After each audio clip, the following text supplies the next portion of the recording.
So for the last 3 weeks, we have been walking through 1 Peter and talking about moments of exile and those moments of confusion that the early Christians found themselves in. And the first week, we looked at what God says our identity is. Not maybe what we think our identity is, but who he says that we are. And the second week, Nico talked about how we can get in the game with our identity, what we're doing with that. And then last week, Joel talked about those counterintuitive moments, kind of like submission, that is not normal for people like us that want to be in control 24/7. This week, I get the pleasure of talking to you about those moments of exile and suffering. Suffering, right? You didn't know you showed up for the world's most lovely, joyous talk, suffering today. But it's going to be okay because it won't be all sunshine and rainbows, but I hope by the end that you see that there can be sunshine and rainbows for those of us who call ourselves believers or followers of Jesus. So, for starters, there's a popular saying that was first spoken by Joseph Kennedy, father of John F. Kennedy, that says, when the going gets tough, the tough get going, right? You've heard it. Billy Ocean made it a song later in the 80s. I will spare you my singing. You're welcome for that.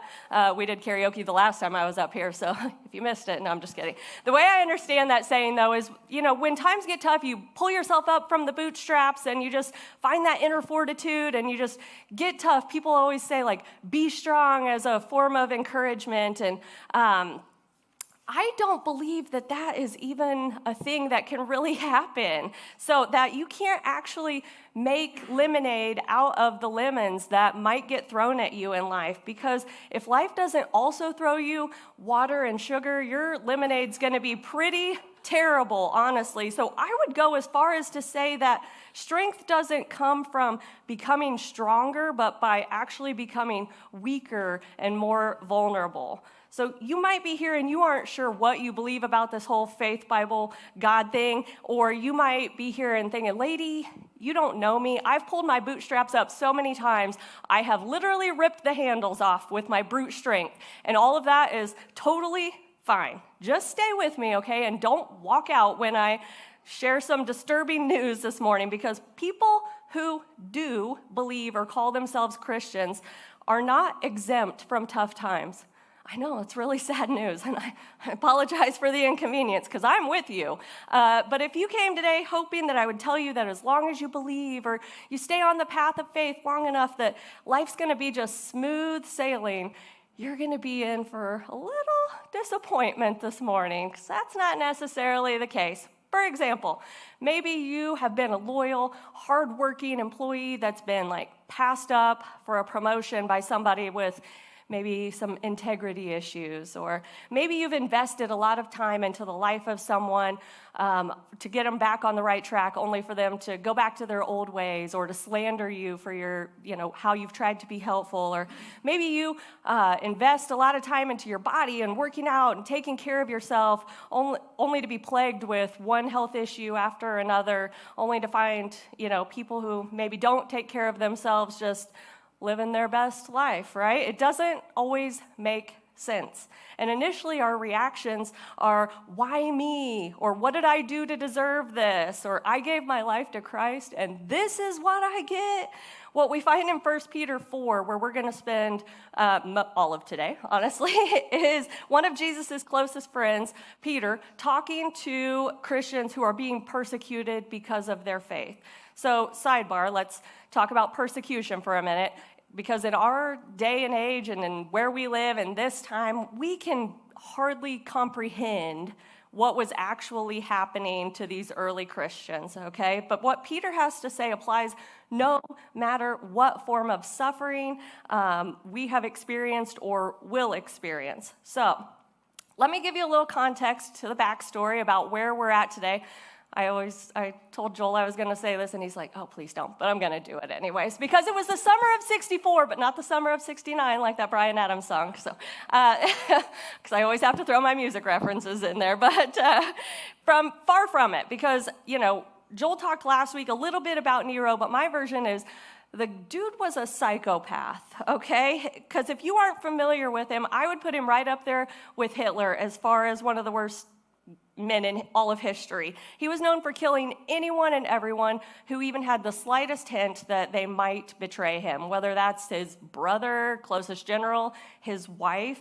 It didn't matter. He also was known for his desire to want to rebuild Rome by any means necessary. So the entire town was lit ablaze on fire, and Roman troops were stopping anyone that was trying to extinguish the blaze. In fact, they were starting more fires, and the general population started to look at Nero and be like, "What? I don't know that we necessarily think this is the best thing that's happening for us." But as you can probably imagine, I mean, he even stood in the tower one time, and it was noted that he was charmed by the loveliness of the flames. And I'm like, what a weirdo, right? So when people started to question him, he needed someone else to blame. So he chose Christians, because Christians were already being looked down upon. So for him, this was a win-win. Like, I will blame them, and people will go along with it because people are already looking down on them like they're not like the rest of us. But Peter is writing this letter just after these persecutions began. He wanted the people who called themselves followers of Jesus to have a better response, a better attitude, a better reaction to the unjust suffering that they were facing. He didn't just want them to go through the suffering, but to grow through the suffering. So how should we respond to tough times? So let me ask you this. How do you currently respond when things get rough? Because we all handle those times a lot differently. Sometimes we fixate on something like running or working out. Sometimes we deep dive into spirituality looking for answers. Sometimes we buy expensive cars or boats, or if you're like me and your firstborn goes away to college, you buy a puppy. Can we all just, oh, okay. But it's not always cute. Sometimes we isolate ourselves. Sometimes we get numb to the situation. Sometimes we self-medicate in the form of drugs or alcohol. Sometimes we deep dive or we run away from spirituality because we aren't getting the answers that we're looking for. But how can we thrive and not just survive when these tough times come? Because tough times should come as no surprise to any of us, right? Although they always do. I know I'm always the first that's like, I can't believe this is happening, or I don't deserve this. But Peter tells us in chapter 4, verse 12, "Dear friends, do not be surprised at the fiery ordeal that has come on you to test you, as though something strange were happening to you." Here, Peter talks about the fiery ordeal that his readers are facing. He may be speaking metaphorically, or he may be literally speaking about Rome burning down around him. I don't really know. But he is saying that throughout his letter that suffering is inevitable. The real surprise and shock should be if suffering doesn't come, honestly, more than that it does. Because I can 100% money back guarantee this morning that you have suffered. You might be currently suffering, or you will suffer. This is not a new phenomenon, unfortunately, and we all go through it on a lot of different levels. Pastor Chuck Swindoll put it this way: if we view life as a schoolroom and God as the instructor, it should come as no surprise when we encounter pop quizzes and periodic examinations. And I thought that was so interesting, because when Peter's basically saying that when you signed up to follow Jesus, this is what you signed up for. Look at it this way, like suffering is not an elective that you can opt into. It's more of a prerequisite to a life like Christ. So why would you even want to sign up for this, right? Like, if there is a catalog of courses of life, I am not choosing Suffering 101. I'm choosing like Chocolates of the World, or like 80s music history. I don't know, something like that. But stay with me. There's some hope in this, and I really don't want you to miss it this morning. But I get it. If I were you, I'd probably be sitting there thinking, lady, I hear you telling me that I shouldn't be shocked when suffering comes, but what should I do then? Because that is my initial reaction. Well, Peter, remember Jesus' friend, he actually says, feel great joy. Or in one word, he says, rejoice. So let's look at the next couple of verses, 13 and 14. But rejoice inasmuch as you participate in the sufferings of Christ, so that you may be overjoyed when his glory is revealed. if you are insulted because of the name of Christ, you are blessed, for the Spirit of glory and of God rests on you. It seems easier said than done, right? So how do we keep being overjoyed or rejoice when suffering comes and when we're facing hard days? And I think it comes from the preparation that we do before those times come. Like what we're doing right now, where we're learning and knowing the character of God before those days come, so that way we can rely on them in those moments. In fact, I think there are 3 truths that we can kind of hang our hats on this morning, and the first is that suffering is not the end. We often believe that as life is going good, then God is good. It's easy to trust him. It's easy to believe that he's good and that he's in control and that he cares for you when life is going as you expect. But once life or your situation changes and it gets a little hairy and you start to question, is he trustworthy? Is he good? Does he even care about me at all? When I was in high school, I started going to a really small church on the north end with a friend named Stephanie. And she was the kid that every mom wanted you to hang out with, right? She went to church, she went on missions trips, she had a job, she didn't hang out with the wrong crowd. I won't say she was perfect because she could be fiery and outspoken, and we all have our flaws, right? We're all human. But she was the calm to my crazy. Like, she was my balance. But our senior year, we went to prom, and graduation was about a month away, and Stephanie didn't make it. She laid down to take a nap, and she didn't wake up. Come to find out after, she had a syndrome called long QT syndrome. And a lot of people find out they have it because your heart beats in an irregular way. Sometimes you faint, pass out, go to the hospital, have an EKG. They find out you have this syndrome, put you on medication, lots of different things. Other times, if you have ever said like, oh, my heart just stopped because you got scared or startled, it's literally that, except your heart doesn't get back into the right rhythm, and it causes sudden death. And in an instant, my calm and my balance was gone.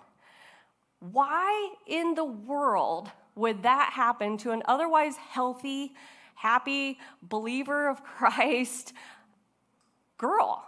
I have no idea. And even today, it's hard to wrap my mind around. But even while wandering in the most painful, unimaginable aftermath of that tragedy, her parents said, yes, God is still good.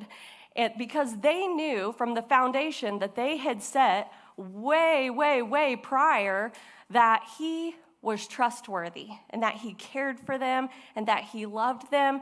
You guys, God is the same in our suffering as he is when times are good, okay? When you become a Christian, there's no force field shield around you that says you're no longer going to suffer or you're not going to spend any time in exile wandering in these crazy moments of life. Peter says, don't be shocked or surprised when these things come at you because I have told you this is going to happen. Many, many, many people who believed in God experienced the same things that we do. So how did they get through? They believed that God was working.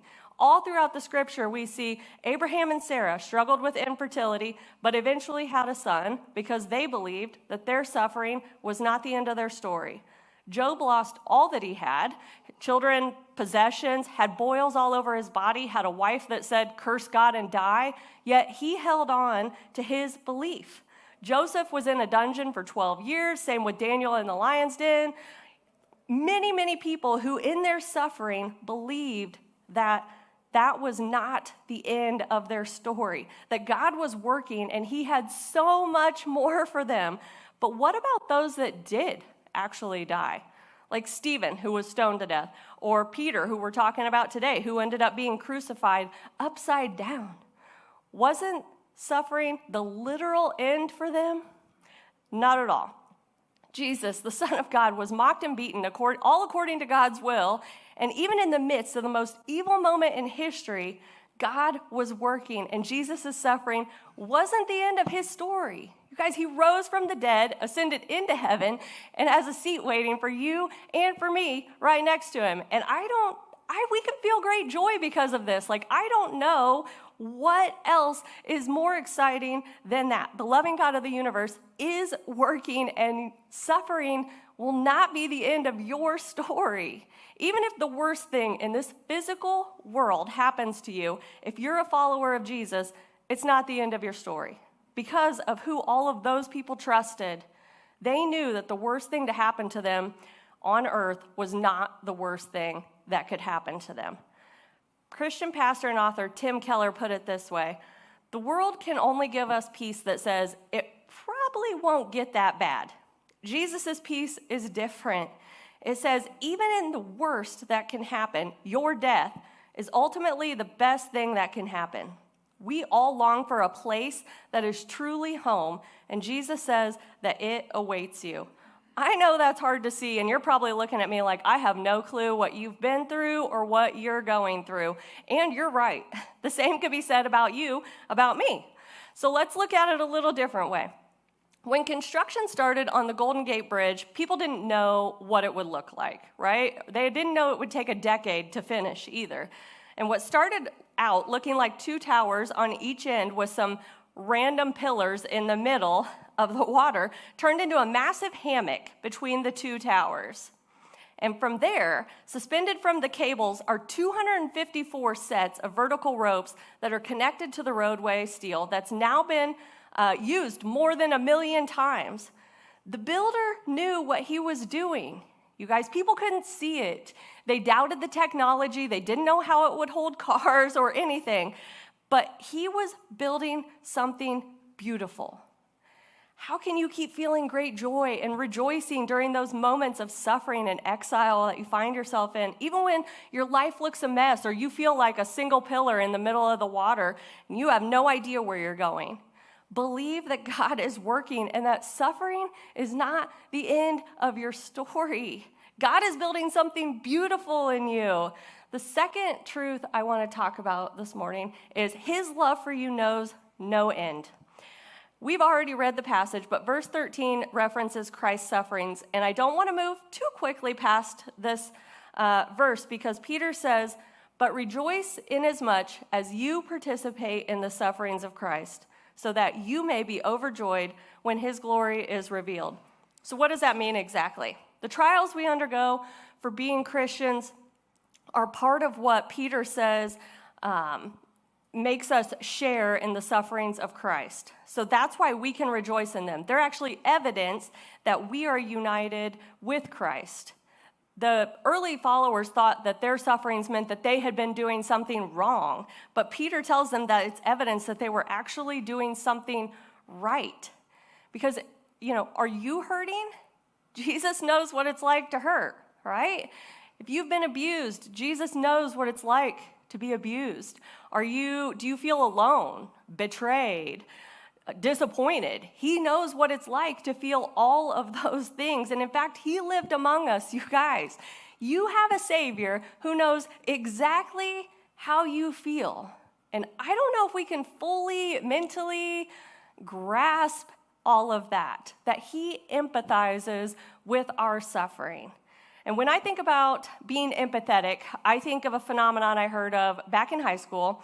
I'm not super musically inclined, but I was in the band in high school. You won't ever see me up here because they don't exactly need like a clarinet or oboe up in this worship band. But one of the things I've always remembered is a phenomenon called sympathetic resonance. If you've never heard of it, it's a harmonic phenomenon where if we had two pianos up here this morning and I hit the middle C on this piano, without anyone doing anything, the same note would gently play on the other piano. You can Google it later, sympathetic resonance. I'm not making this up. But I feel like the same could be said about God. Like when a note of sorrow hits our heart, He feels that same note of sorrow that we are feeling. When you walk through suffering, He is walking through it with you. He knows what it feels like to hurt, and He loves you so much that He would not let you go through that by yourself. His love for you knows no end. There's literally nothing you can do about it either. So kind of take that. No. Which leads to verse 14. If you are insulted because of the name of Christ, you are blessed, for the Spirit of glory and of God rests on you. You're blessed because the Spirit of glory and of God rests on you. And I'm not trying to picture it like a Snuggie. I asked some of the guys earlier if they even remembered what a Snuggie is, the blanket that has sleeves that you could like wrap yourself in. Okay. I kind of picture the glory of God like that. It is on you. Or maybe you want to picture it more like a cloud. Maybe that's nicer than a Snuggie. Resting on you. So when you feel like you are wandering in the wilderness of suffering, you aren't alone, because the Spirit of God is on you. I remember a story of Corrie ten Boom, whose family helped many Jews escape from the Nazis during World War II by hiding them in their home. She believed that what they were doing was the will of God, but they were caught and arrested, and she was sent to a concentration camp. She wrote a book called The Hiding Place years later that recounts their time there, and she shared a story about her hope that she found while she was there. But one of the stories that I remember is a conversation with her father. She felt weak, kind of slightly resigned, and he asked her, when we're going on a trip, on a train, when do I give you your ticket? And she said, just before we get on the train? And her father replied, exactly. And like our Father in heaven knows when we're going to need things, don't run out ahead of him. When the time comes, you will look into your heart and find the strength you need just in time. My friends, God is promising this in 1 Peter 4 today. When you get that unexpected call that sends your world into a tailspin or a spiral, when you face a daunting diagnosis or something, a sting of persecution, something in your life, he will help you suffer. In our times of greatest suffering on earth, we have the greatest support in heaven. This should be reassuring to you. So how can you continue to feel great joy in the midst of our suffering? Believe that God is with you and his love for you knows no end. The final truth I want to leave you with is this: you can trust him to the end. Let's look at the final part of chapter 4. It says, if you suffer, it should not be as a murderer or thief or any other kind of criminal or even as a meddler. However, if you suffer as a Christian, do not be ashamed, but praise God that you bear that name. So then, those who suffer according to God's will should commit themselves to their faithful Creator and continue to do good. Now pause. A meddler. I went ahead and highlighted it because I know you stopped listening, and I know that you know that I know that it's there, so I just went ahead and highlighted it, right? Because you're probably thinking like me, like maybe you don't know what a meddler is, or maybe if you're like me, you're thinking, okay, that's somebody who wants to be up in everybody's business, and it was probably different in the first century. It wasn't, okay? I looked. I was hoping that it was. But it was the gossip, the nib-nose, as I tend to call my kids. I don't know what you call those people, but Peter is putting that same gossip, that same meddler on the equal ground as a murderer and a thief. And I don't know about you, but that literally punched me in the gut this week as I was looking at it, because I know that can be me, and I'm guessing it can be some of you, but let me read that again now that we've kind of checked ourselves a little bit. But if you suffer, it should not be as a murderer or thief or any other kind of criminal, or even as a meddler. However, if you suffer as a Christian, do not be ashamed, but praise God that you bear that name. So then, those who suffer according to God's will should commit themselves to their faithful Creator and continue to do good. Real truth talk here for a minute. Sometimes our suffering is deserved and shameful. Sometimes there are trials in our life that are justified, and we have to deal with the consequences.